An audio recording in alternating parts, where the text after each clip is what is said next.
पिछड़ा वर्ग मोर्चा जिंदाबाद जिंदाबाद जिंदाबाद। राष्ट्रीय पिछड़ा वर्ग मोर्चा जिंदाबाद जिंदाबाद जिंदाबाद। माननीय चौधरी विकास पटेल साहब जिंदाबाद जिंदाबाद जिंदाबाद। माननीय चौधरी विकास पटेल साहब जिंदाबाद जिंदाबाद जिंदाबाद। ओबीसी का आरक्षण बहाल करो बहाल करो बहाल करो। ओबीसी का आरक्षण बहाल करो बहाल करो बहाल करो। ओबीसी का आरक्षण बहाल करो बहाल करो बहाल करो। जिसकी जितनी संख्या भारी उसकी उतनी हिस्सेदारी। जिसकी जितनी संख्या भारी उसकी उतनी हिस्सेदारी। नमस्कार, जोहार, जय मूलवासी। मैं हूं विनोद कुमार देव। आप देख रहे हैं voice Republica, the voice of real representation.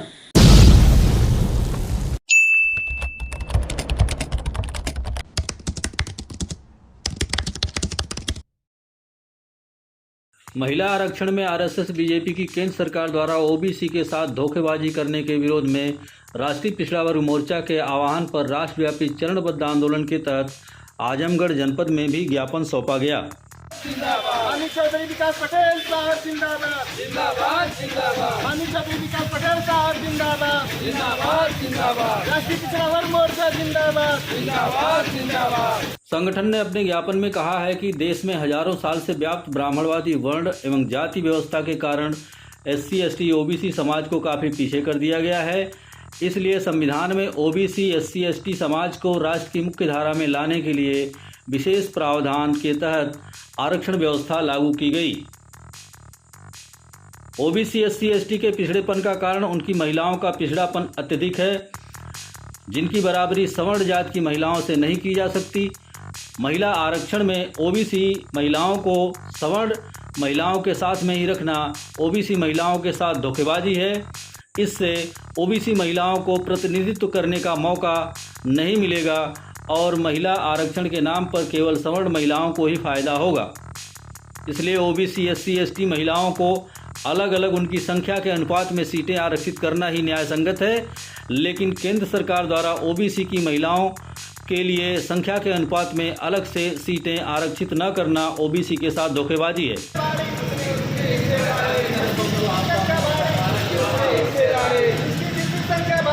संगठन ने आगे कहा कि इसके साथ ही ज्वाइंट इलेक्टोरेट के तहत महिला आरक्षण लागू करने से महिलाओं के स्वतंत्र प्रतिनिधि चुनकर नहीं जा पाएंगे। जिस प्रकार से SC, ST के ज्वाइंट इलेक्टोरेट के तहत मिले पॉलिटिकल रिजर्वेशन से SC, ST के भी स्वतंत्र प्रतिनिधि चुनकर नहीं जा पा रहे हैं और वह अपनी पार्टी मुखिया की मर्जी के ऊपर निर्भर हैं और SC, ST पर हो रहे अन्याय अत्याचार के खिलाफ पार्टी की मर्जी के बगैर बोल भी नहीं सकते।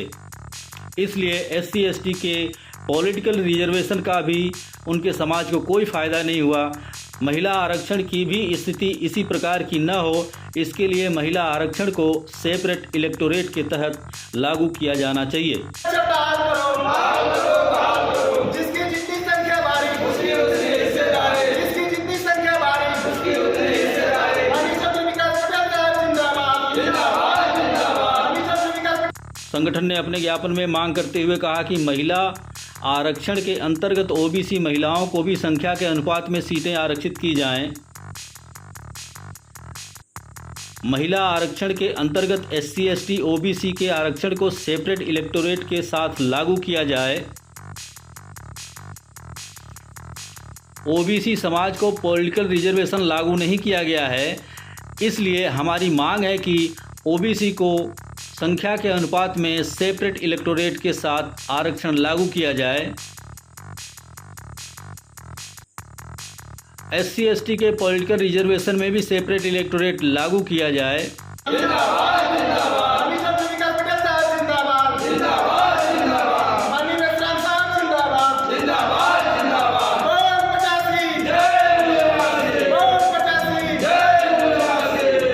जिले भर से आए संगठन के कार्यकर्ता कलेक्ट्रेट मुख्यालय पहुंचकर महामहिम राष्ट्रपति भारत सरकार के नाम ज्ञापन सौंपा।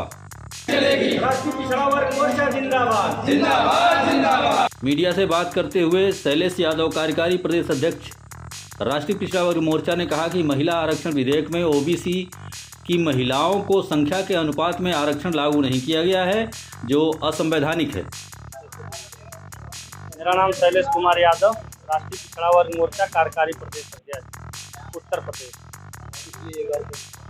ये कार्यक्रम हमारा जो है कि आज पूरे भारत में 563 जिला मुख्यालय पे हो रहा है 31 राज्य में।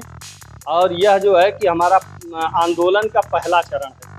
जो महिलाओं का 33% आरक्षण लागू किया गया है, उसमें ओबीसी की संख्या के अनुपात में कोई गिनती नहीं किया गया, कोई डाटा नहीं लिया गया और उनको जो है कि आरक्षण घोषित कर दिया गया। तो इसमें क्या होगा क्या कि जो जनरल की महिलाएं हैं, जो आज जो है कि मनुवादी ताकतें जो है कि आज देश के न्यायपालिका, कार्यपालिका, विधायिका और मीडिया पे नाजायज कब्जा किए हुए हैं। आप लोग सोशल मीडिया जो होने के वजह से हम लोगों की बातें कुछ लोगों तक पहुंच रही हैं, ये आंदोलन दिखाई दे रहा है। लेकिन हमारा चारों पिलर एक ही शासक वर्ग जाति के हथकंडे में है और वह उसकी मंशा ठीक नहीं है। वह 33% आरक्षण लागू किया तो ये नहीं बताया कि 33% आरक्षण में एससी की महिलाओं को कितना दिया जाएगा, एसटी की महिलाओं को कितना दिया जाएगा, ओबीसी की महिलाओं को कितना दिया जाएगा, माइनॉरिटी की महिलाओं को कितना दिया जाएगा और जनरल की महिलाओं को कितना दिया जाएगा। बिना डाटा पब्लिश किए बगैर ये आरक्षण लागू करना ये असंवैधानिक है और संविधान के विरोध में है। क्योंकि आरक्षण जो होता है ये नेतृत्व का मामला होता है, ये अपने समाज का प्रतिनिधित्व का मामला होता है। क्योंकि ये प्रतिनिधित्व करने के लिए आरक्षण दिया गया है। आरक्षण कोई भीख नहीं है। जो जिस समाज का होता है उस समाज का प्रतिनिधित्व करता है। वो चाहे ओबीसी समाज का हो तो 52% का प्रतिनिधित्व करेगा। अगर वो एससी का है तो साढ़े जो है कि 22.5% का एससी एसटी का अगर प्रतिनिधि है तो 22.5% का प्रतिनिधित्व करेगा। अगर जो है कि माइनॉरिटी का है तो माइनॉरिटी का नेतृत्व करेगा। जनरल का है तो प्रतिनिधित्व का मामला होता है। क्योंकि भारत में लोकतंत्र है और लोकतंत्र में जो प्राण होते हैं वो प्रतिनिधित्व माना जाता है। अगर प्रतिनिधित्व को खत्म किया जाए तो लोकतंत्र झूठा साबित हो सकता है। आगे हमारा दूसरा चरण का कार्यक्रम 7 तारीख को है, 7 अक्टूबर को हम लोगों का रैली प्रदर्शन है। धरना प्रदर्शन, रैली प्रदर्शन हमारा जो है 17 को है। 7 को धरना प्रदर्शन है और सभी जिला मुख्यालय पे धरना प्रदर्शन किया जाएगा। गवर्नमेंट आपकी बात को अगर नहीं मानती है तो क्या प्लान है आपका? अगर गवर्नमेंट हमारी बात नहीं मानती है तो संसद आवारा हो गई है, न्यायपालिका आवारा हो गई है, तो हम लोग जो रोड पर उतरकर आंदोलन करने के लिए बाध्य होते हैं और हम लोग आंदोलन कर रहे हैं। क्योंकि सरकार, ये भारत में लोकतंत्र है, अगर लोकतंत्र की हत्या हो रही है, ये हत्या होने का सबसे बड़ा कारण है ईवीएम मशीन। अभी आप बहुत से नेताओं को देखे होंगे कि उन्होंने कहा कि वोट किसी को डालो लेकिन हम ही जीतेंगे। तो उनको इतना बड़ा कॉन्फिडेंस कहाँ से आता है? इसका मतलब लोकतंत्र की हत्या हो रही है दिन प्रतिदिन। ये संविधान बचाने का मामला है, सिर्फ जो है कि महिला आरक्षण बचाने का मामला नहीं है, ये संविधान बचाने का मामला है।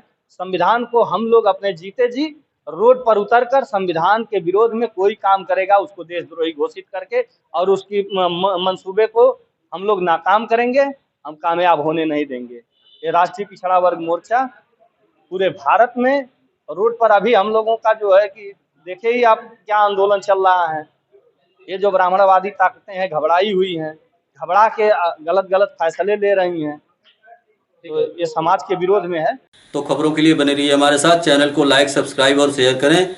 मिलते हैं अगली वीडियो में, तब तक के लिए नमस्कार, जोहार, जय मूल्यवासी।